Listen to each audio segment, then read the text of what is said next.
I don't even know, like, do I even say it? I am starting a new job. I just got hired. I do have to show up and I do have a boss. I'm actually going to LA for real.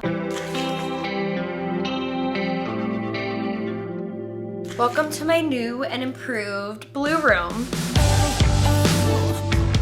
The nostalgic Niki and Gabby room has been made over. She's been yassified into adult Niki's bedroom, and I'm kind of loving it. Last you guys saw, I moved back into my childhood bedroom. The thing that I was scared to do, which was moving back in with my parents at 28 years old, was actually the thing that I didn't know I needed. I have reset my nervous system, I have gotten grounded, I have relaxed, and tomorrow I'm going to LA to start my new chapter. These vlogs are definitely like, you have to watch them chronologically. If you guys are just like catching up with me and you haven't been watching my vlogs, you guys are gonna be so confused at my life right now. So I definitely highly suggest catching up and then watching this vlog. So the whole plan has always been to go to LA and try the LA chapter another time, because I feel like when I did it when I was 22, we got an apartment in LA and this is my room. It went wrong for a bunch of other reasons, which we will get into, but I'm starting that chapter tomorrow. I'm actually going to LA for real. So let's take like a deep dive back at my history with LA. Gabby and I, our YouTube channel really took off in 2015. And between 2015 and 2016, me and Gabby were flying every other month or every month to LA to collab with everybody. And I really felt at that time that that's when I was gonna full-time move to LA. But that's not what ended up happening. I was actually in a relationship at the time and he really didn't want me to move. And that was like my first boyfriend ever. I didn't know anything else in life existed outside of that. It was like my first everything. So I always flew back to make sure my relationship was good. But Gabby also hated LA at the time. She would comply and do the LA trips with me so we could be a brand and go collab with everybody. She knew we had to do that, but essentially it felt like I was the one like yanking her out there and wanting to stay out there. My parents were not supportive of moving to LA. Me and Gabby's parents are very, very, very family oriented, and they want us within reach, and they really like did not feel like it was safe for us to go out there on our own. So like as you can imagine, my twin hates it. My family doesn't support it. They scare me into thinking I'm gonna like go crazy if I try moving out there. So I just try to make PA work. Then me and my boyfriend break up. I spent like a month or two just grieving, and then one day I just woke up and I was like, I got a life to live. And that was actually crazy. I ended up signing a lease over the phone to an apartment in Santa Monica in LA, and I just decided I'm gonna move to LA. And right before I moved to LA, I fell for my videographer. You guys know that story. The day before I moved to LA, I was talking till 6 in the morning with my ex just about life, and like we were falling for each other. And then as you can imagine, I get on that plane and I'm like, why am I moving? Why am I moving? He's all the way in my hometown. So then I moved to LA. I moved to LA, and the whole time I'm just like falling in love and I'm missing this person. But I had the mentality, if this person is for me, he will come with me, or I didn't pressure him.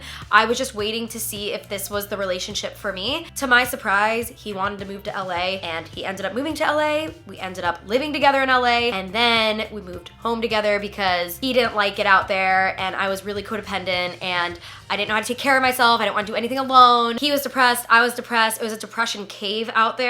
We moved home. But the second I moved home, I regretted it. And I never said that publicly. I think I wanted to hate LA because I had failed at living there. So I wanted to be a hater. I wanted to hate it like my parents and like how Gabby hated it. I wanted to feel good about my decision, so I became an LA hater. I even made a video about why I moved home from a beautiful city to back to my hometown. The problems we faced in LA, like that really affected our everyday life. Are all the points in the video accurate? Yeah, they're all accurate because those are still the cons of LA. I did not drive. I did not want to learn how to drive out there. I did not want to get in a car. Every place has pros and cons. Even though I did have a hard time in LA, I did feel like I grew, and then I felt like I went back and digressed and that I didn't fit here anymore. And I also knew that moving back out there would mean a breakup because that was discussed. Me and my ex would discuss that. Like he would say, I can't date someone who's not here. So there was just a lot to unpack there. Fast forward, pandemic, fast forward, build a house with my ex, fast forward, we break up, fast forward, can't afford the house, and now I sold it. and I'm back here. So I have been through it in my 20s, but the one thing that I've come to realize is that my codependency made me make decisions out of fear and not out of what I actually wanted to do. And that codependency held me back from actually giving LA a fair shot. Whether I'm supposed to live in LA forever or whether I'm supposed to have this chapter, there has been a part of me that keeps going back to the LA thing because I feel like I didn't fully live it through. It's not that I know that if I don't live this through and have another chance at trying it without being codependent, then I will think about this the rest of my life. I'm at that point in life where things are getting real. I'm not a kid anymore. I mean, I haven't been a kid, but I feel like 26 to 30 is now or never, because after 30, especially as a, like a female, I have, like the instincts to settle down and have a family one day and have consistency. But I can't speak for everybody, but if I prematurely do that, I will be that bitch to fuck it all up. And I've had enough childhood trauma to know that I am not going to add more chaos and negativity to this world. So if I feel that I need to do these things, I owe it to my future self and to my future kids to do this now. So that is ultimately why I'm really doing this. Do I feel like moving? No, because I'm tired. But do I know that it's now or never? I do know that. And I also know that there's nothing keeping me here. Granted, I made the most comfortable, cozy room here at my parents' house. And this is gonna be something I think about when I'm uncomfortable in LA. And I'm gonna wish I could fly back here. But I wanna give myself just like time to just settle in out there the way I gave myself time to settle in here at my parents'. And then I can start getting in a balanced flow going between both places. Now, Jules, my girlfriend, lives in LA. And I actually have seen this comment pop up a lot on my TikTok saying, are you and Jules together? It is kind of crazy because me and Jules have talked about this, how just because you're with someone, like 2 years, a year, if you're not moving in together, it's like seen as a problem, because that's the trap I fell into in my last relationship. She's never actually lived on her own, and I've never lived on my own in LA. Only LA I know is living with Gabby or living with my ex. Like, I don't know what Nikki's LA looks like, and she doesn't want to get in the way of that experience for me, and I respect that she wants to also do the same thing, and it's great that we're on the same page. So yeah, Jules has her own place. No, me and Jules are not moving in together. I have a support system now. I have my girlfriend, I have our friends, I have my friend who I'm staying with. I feel like I'm surrounded by trusting, comforting people, which I didn't have last time I lived in LA. Another reason why this is different from the last time. Last time I lived out there, my days would just be staying up late, sleeping until noon or 1, waking up, post-meeting Dunkin' or Starbucks because I was too scared to drive. I would drink coffee, I would edit videos and sit on YouTube and cry and watch TV and go to bed. Like, so beyond unfulfilling. This time around, I don't even know, like, do I even say it? I don't want to give details because I want to give details once I'm like proud to share it because I have to work on this, but I am starting a new job. I don't want to scare you guys. Like, I'm not quitting YouTube. I promise I'm not quitting social media. I just feel like my content gets more interesting and it gets better when I have other things going on in my life. And if I'm not actively touring as an artist right now, I want to be working on other projects. So I am working on other projects out in LA. I just got hired. So yes, I do have another job. But to me, like, I'm an influencer, right? Like, I'm freelance. Brand deals are another job. This freelance gig I landed is another job. Like,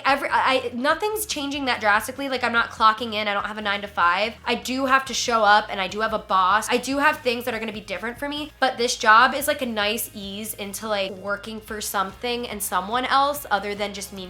So I think that's gonna be really good for me, being around people, meeting people, actually using my brain for something for once in my dream city. And I just like look back to my earlier days on YouTube. My room was beach themed, if you guys remember, and my Twitter banner for the first time on Twitter was the Santa Monica Pier. I actually said my location. I didn't say Pennsylvania on Twitter. I said California. So this is something I've always dreamed about. I always saw all this happening. I mean, even when it comes down to my relationship, I always saw, when I was little, I saw her like in my head. Like, and now I have her, and like deep down we know things, so we gotta listen to ourselves. As much as people have opinions, like your family and your friends and people online, you know deep down what you have to do for you, and you gotta make you happy and you gotta fill your own cup. But yeah, I wanted to give you guys another update. I'm packing to go tomorrow. My assistant Brooke is on her way. We're gonna start packing and we're gonna go to LA. I know it just sucks that I'm not gonna be with them. I know.